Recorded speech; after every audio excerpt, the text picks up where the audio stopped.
البارحة في بغداد واليوم في البصرة، يا أهلا وسهلا بك. البصرة وبغداد منورة بأهلها بصراحة، أهلها الطيبين المميزين.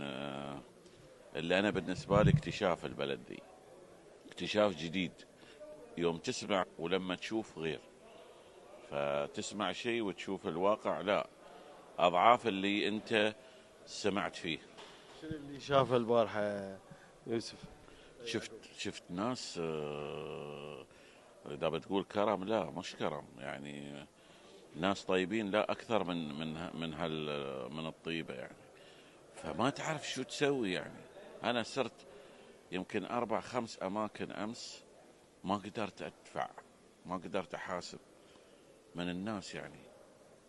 ويمكن يحاسب عنك واحد إمكانياته متواضعة، بس يقول لك لا هذا واجب، وما يسوي شيء إنه يتصنع ولا تملق ولا كذا. لا، هاي واحدة من صفات الناس الحقيقية.